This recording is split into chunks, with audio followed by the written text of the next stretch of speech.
Mrs. Sommers one day found herself the unexpected owner of $15. It seemed to her a very large amount of money. The way it filled up her worn money holder gave her a feeling of importance that she had not enjoyed for years. The question of investment was one she considered carefully. For a day or two, she walked around in a dreamy state as she thought about her choices. She did not wish to act quickly and do anything she might regret. During the quiet hours of the night, she lay awake considering ideas. $1 or $2 could be added to the price she usually paid for her daughter Janie's shoes. This would guarantee they would last a great deal longer than usual. She would buy cloth for new shirts for the boys. Her daughter Mag should have another dress. And still, there would be enough left for new stockings, 2 pairs per child. What time that would save her in always repairing old stockings. The idea of her little family looking fresh and new for once in their lives made her restless with excitement. The neighbors sometimes talked of the better days that little Miss Sommers had known before she had ever thought of being Mrs. Sommers. She herself never looked back to her younger days. She had no time to think about the past. The needs of the present took all her energy.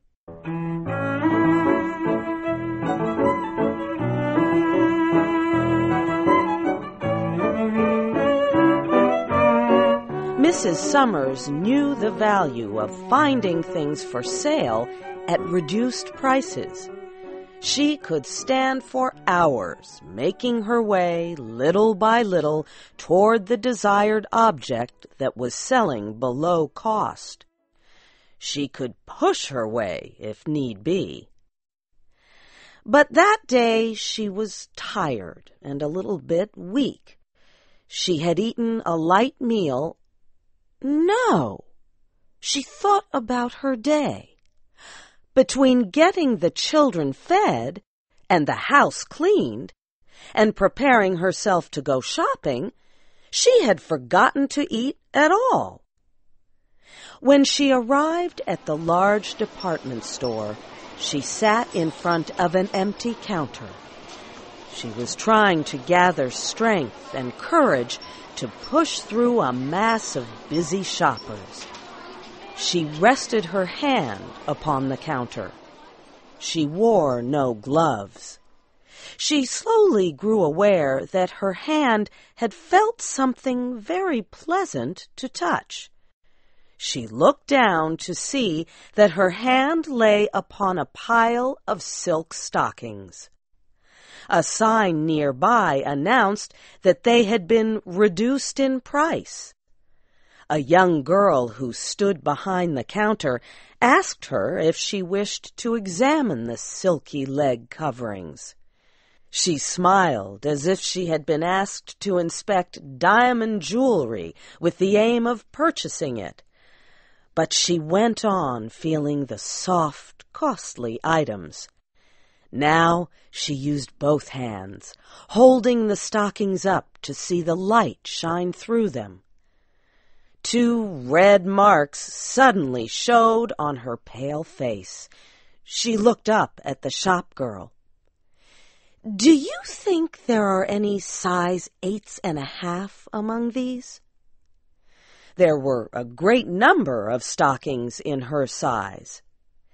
Mrs. Sommers chose a black pair and looked at them closely. $1.98, she said aloud. "Well, I will buy this pair." She handed the girl a $5 bill and waited for her change and the wrapped box with the stockings. What a very small box it was! It seemed lost in her worn old shopping bag. Mrs. Sommers then took the elevator, which carried her to an upper floor into the ladies' rest area. In an empty corner, she replaced her cotton stockings for the new silk ones. For the first time, she seemed to be taking a rest from the tiring act of thought.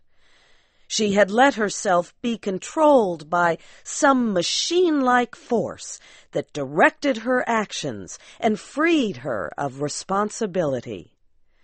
How good was the touch of the silk on her skin! She felt like lying back in the soft chair and enjoying the richness of it. She did for a little while. Then she put her shoes back on and put her old stockings into her bag. Next, she went to the shoe department, sat down, and waited to be fitted. The young shoe salesman was unable to guess about her background. He could not resolve her worn old shoes with her beautiful new stockings. She tried on a pair of new boots. She held back her skirts and turned her feet one way and her head another way as she looked down at the shiny, pointed boots. Her foot and ankle looked very lovely. She could not believe that they were a part of herself. She told the young salesman that she wanted an excellent and stylish fit. She said she did not mind paying extra as long as she got what she desired. After buying the new boots, she went to the glove department. It was a long time since Mrs. Sommers had been fitted with gloves.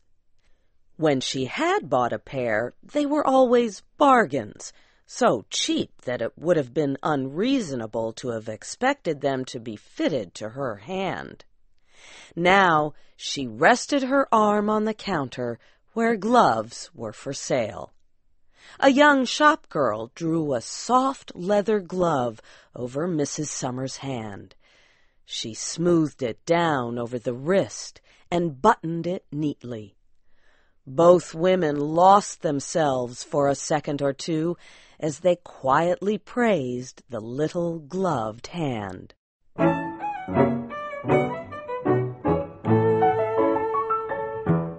There were other places where money might be spent. A store down the street sold books and magazines. Mrs. Sommers bought 2 costly magazines that she used to read back when she had been able to enjoy other pleasant things. She lifted her skirts as she crossed the street. Her new stockings and boots and gloves had worked wonders for her appearance. They had given her a feeling of satisfaction, a sense of belonging to the well-dressed crowds. She was very hungry. Another time, she would have ignored the desire for food until reaching her own home. But the force that was guiding her would not permit her to act on such a thought. There was a restaurant at the corner. She had never entered its doors. She had sometimes looked through the windows. She had noted the white tablecloths, shining glasses, and waiters serving wealthy people. When she entered, her appearance created no surprise or concern, as she had half feared it might. She seated herself at a small table. A waiter came at once to take her order. She ordered 6 oysters, a chop, something sweet, a glass of wine, and a cup of coffee. While waiting to be served, she removed her gloves very slowly and set them beside her. Then she picked up her magazine and looked through it. It was all very agreeable. The tablecloths were even more clean and white than they had seemed through the window, and the crystal drinking glasses shined even more brightly. There were ladies and gentlemen who did not notice her, lunching at the small tables like her own. A pleasing piece of music could be heard, and a gentle wind was blowing through the window. She tasted a bite, and she read a word or two, and she slowly drank the wine. She moved her toes around in the silk stockings. The price of it all made no difference. When she was finished, she counted the money out to the waiter and left an extra coin on his tray. He bowed to her as if she were a princess of royal blood.